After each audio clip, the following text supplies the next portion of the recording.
So Alkebulan was renamed Africa by the ancient Romans. The supreme god, Ammon of the Kushites, was renamed God by other cultures around the world before the birth of Christ as well. All the regions of East and West Africa was Kushite. It was one Kushite or Kushites empire from Lake Nalubale, which was renamed to Lake Victoria, all the way up to the Mediterranean Sea. And of course, that main piece of land, again, stretches from Tanzania, Kenya, Somalia, Ethiopia, Eritrea, Sudan or Nubia, to Egypt. All that one piece of land was Kushite, but because of the renaming, it was broken up, supposedly to remove Egypt or Kemet from the continent of Africa, or the continent of Alkebulan. So here we go. Kemet was renamed Egypt, essentially to remove Egypt from the Kushites. It was renamed Egypt by the Greeks before the birth of Christ. Kushites, which is the original Kush, was renamed Ethiopia by the Greeks as well, around the 4th century BC. So Kushites was renamed Ethiopia, Kemet was renamed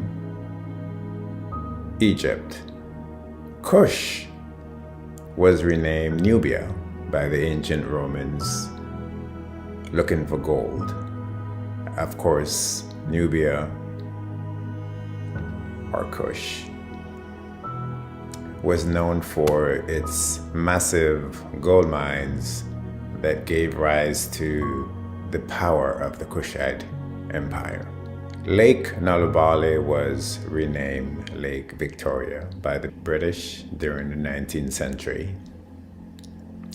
And of course, again, Nubia in later years was renamed Sudan. And now you know about the renaming. And now we'll explain to you some of the harms that the renaming has caused on all of us. So the renaming of Alkebulan and the renaming of Kush was the beginning of that land being stripped of its arts, its science, its engineering, and so much that it had created. By renaming Alkebulan, by renaming Kush, it made it so much easier to strip the land and its people of its culture. And as you will see, much of it was carried away to other places in the world.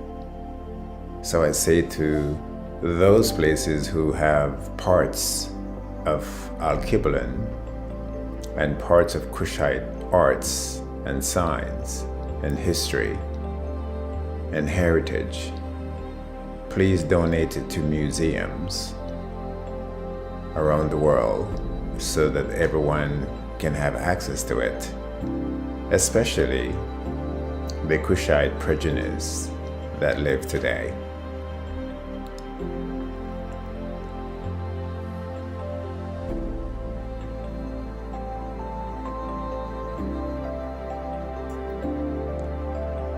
So the renaming of Alkebulan in Kush, which for Kush was the zenith of all Alkebulan natives' achievements. Kush in Egypt were the zenith of the accomplishments of all Alkebulans.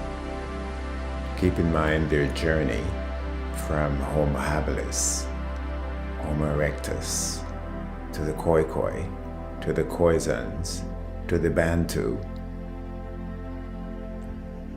to Taseri, and then to Kush. All that evolutionary culture and achievement was stripped away. And the people who come after were also stripped of their cardinal virtues of culture, the very virtues that are used to create heritage. Thus, the traditions and social norms of these people faded. These very virtues that give rise to the creation of heritage faded away into obscurity. And probably most importantly, the divine worship of the true God for these people, along with the people's spirituality and their moral ethics, also faded away and got replaced by something else. What do you have left when a people has been renamed, their continent renamed, their kingdoms renamed, their culture and heritage taken or appropriated?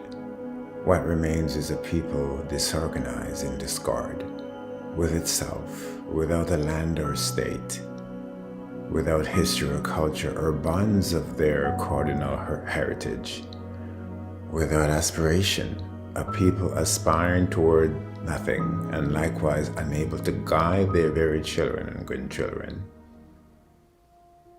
with any attachment to their ancient ancestors, the future generations imperiled and doomed to the same unforgiven fate.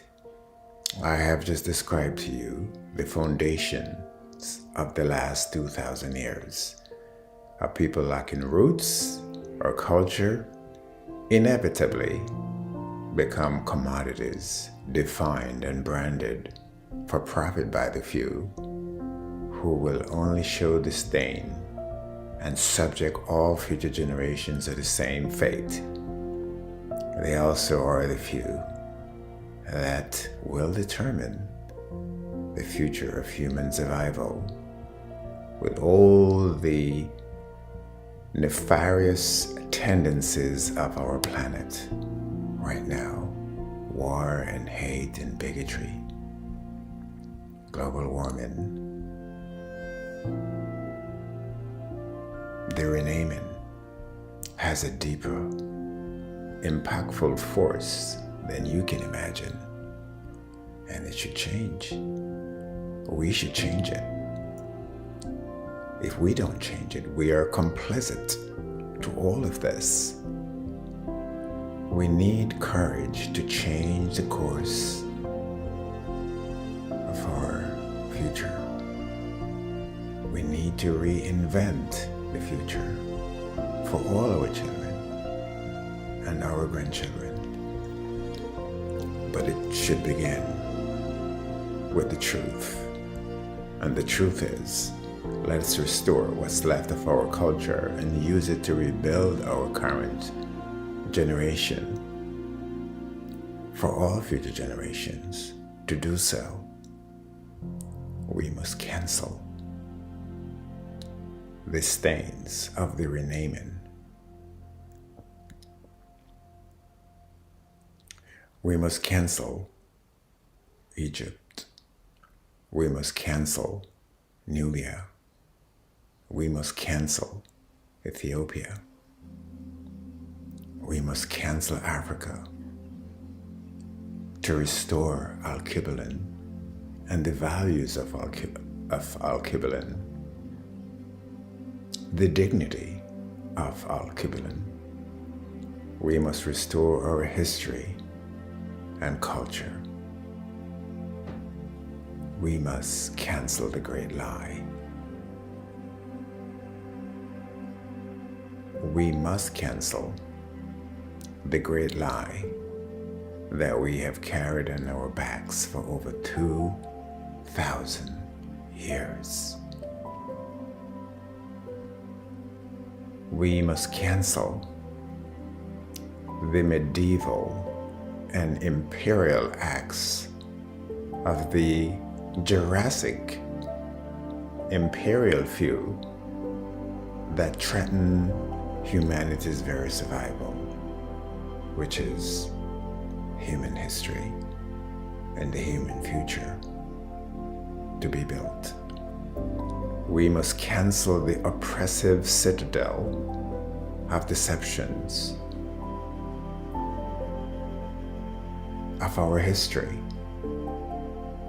world history, human history.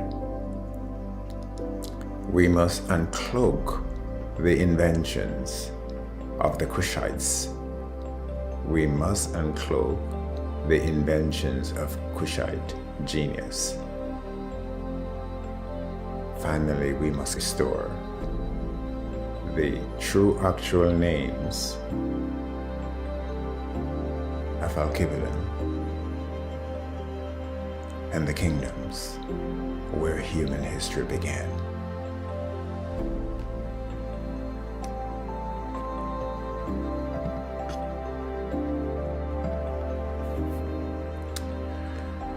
Gladly, much of that human history has remained uncancelled and undeleted by the few guardians of the scripture of the Holy Bible with its biblical history, thus enabling the venerable Kushite history and culture to also live on.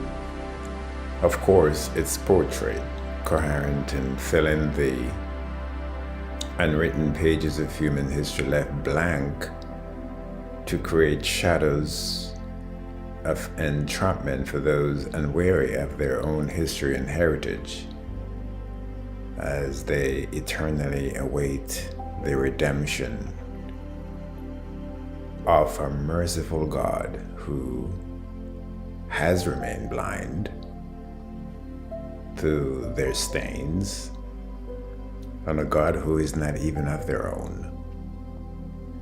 Nevertheless,